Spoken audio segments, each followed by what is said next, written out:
सूत जी कहते हैं, मुनीश्वरों, अब मैं काशी के विश्वेश्वर नामक ज्योतिर्लिंग का महत्व बताऊंगा, जो महापातकों का भी नाश करने वाला है। तुम लोग सुनो, इस भूतल पर जो कोई भी वस्तु दृष्टि गोचर होती है वह सच्चिदानंद स्वरूप निर्विकार एवं सनातन ब्रह्म स्वरूप है। अपने कौबल्य अद्वैत भाव में ही रमने वाले उन अद्वितीय परमात्मा में कभी एक से दो हो जाने की इच्छा जागृत हुई। फिर वे ही परमात्मा सगुण रूप में प्रकट हो शिव कहलाए। वे शिव ही पुरुष और स्त्री दो रूपों में प्रकट हो गए। उनमें जो पुरुष था उसका शिव नाम हुआ और जो स्त्री हुई उसे शक्ति कहते हैं। उन सच्चिदानंद स्वरूप शिव और शक्ति ने स्वयं अदृष्ट रह कर स्वभाव से ही दो चेतनों प्रकृति और पुरुष की सृष्टि की। मुनिवरों, उन दोनों माता पिताओं को उस समय सामने न देखकर वे दोनों प्रकृति और पुरुष महान संशय में पड़ गए। उस समय निगुण परमात्मा से आकाशवाणी प्रकट हुई, तुम दोनों को तपस्या करनी चाहिए, फिर तुमने परम उत्तम सृष्टि का विस्तार कर होगा। स्त्री और पुरुष बोले, प्रभु, शिव तपस्या के लिए तो कोई स्थान है ही नहीं, फिर हम दोनों इस समय कहाँ स्थित होकर आपकी आज्ञा के अनुसार तप करें। तब निगुण शिव ने तेज के सारभूत 5 कोस लंबे चौड़े शुभ एवं सुंदर नगर का निर्माण किया, जो उनका अपना ही स्वरूप था। वह सभी आवश्यकता उपकरणों से युक्त था। उस नगर का निर्माण करके उन्होंने उसे उन दोनों के लिए भेजा। वह नगर आकाश में पुरुष के समीप आकर स्थित हो गया। तब पुरुष श्रीहरि ने उस नगर में स्थित हो सृष्टि की कामना से शिव का ध्यान करते हुए बहुत वर्षों तक तप किया। उस समय परिश्रम के कारण उसके शरीर से श्वेत जल की अनेक धाराएं प्रकट हुई, जिनसे सारा शून्य आकाश व्याप्त हो गया। वहाँ दूसरा कुछ भी दिखाई नहीं देता था। उसे देखकर भगवान विष्णु मन ही मन बोल उठे, यह कैसी अद्भुत वस्तु दिखाई देती है। उस समय उस आश्चर्य को देखकर उन्होंने अपना सिर हिलाया, जिससे उन प्रभु के सामने ही उनके एक कान से मणि गिर पड़ी। जहाँ वह मणि गिरी वह स्थान मणिकर्णिका नामक महान तीर्थ हो गया।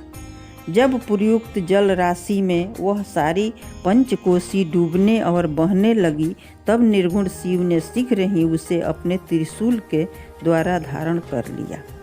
फिर विष्णु अपनी पत्नी प्रकृति के साथ वहीं सोए।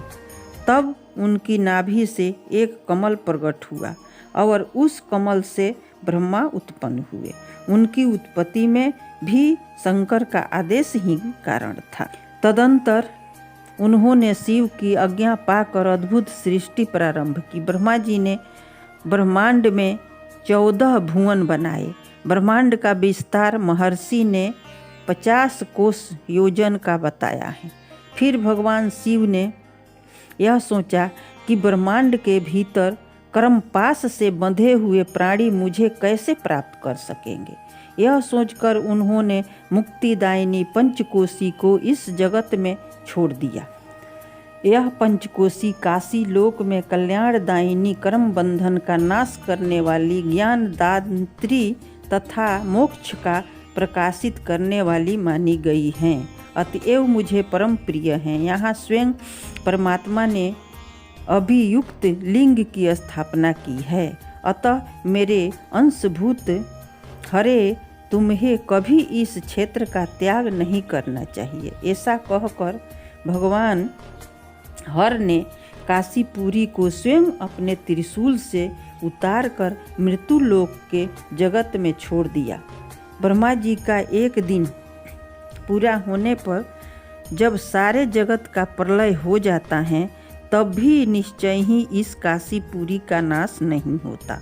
इस समय भगवान शिव इसे त्रिशूल पर धारण कर लेते हैं और जब ब्रह्म द्वारा पुनः नई सृष्टि की जाती है तब उसे फिर से वह भूतल पर स्थापित कर देते हैं। कर्मों का कर्षण करने से ही उस पुरी को काशी कहते हैं। काशी में अभी मुक्तेश्वर लिंग सदा विराजमान रहता है। वह महापातक की पुरुषों की भी मोक्ष प्रदान करने वाला है।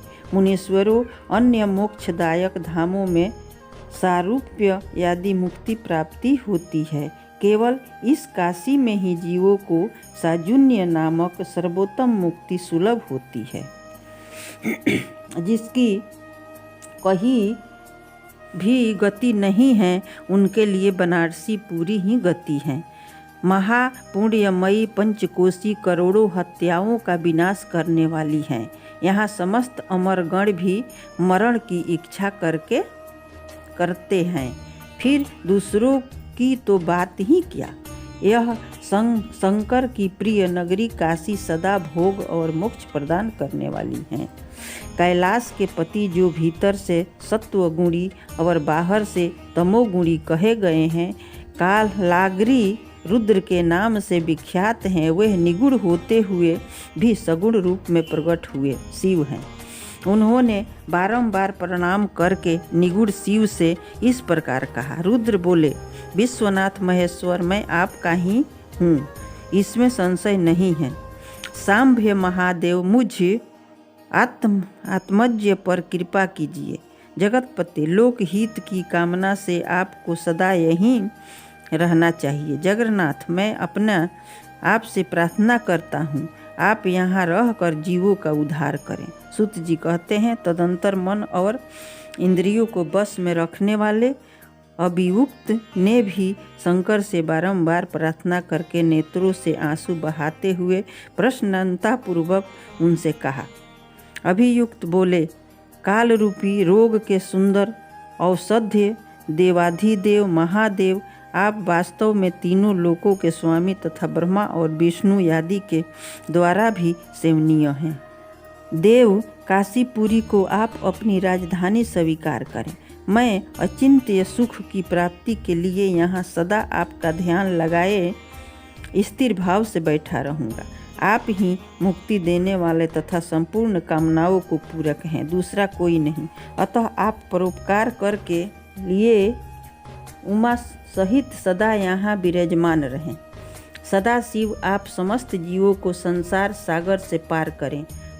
मैं बारंबार प्रार्थना करता हूँ कि आप अपने भक्तों को कार्य सिद्ध करें। सूत जी कहते हैं, ब्राह्मणों, विश्वनाथ ने भगवान शंकर से इस प्रकार प्रार्थना की, तब सर्वेश्वर शिव समस्त लोकों का उपकार करके लिए वहाँ विराजमान हो गए। जिस दिन से भगवान शिव काशी में आ गए, उसी दिन से काशी सर्वश्रेष्ठ पूरी हो गई।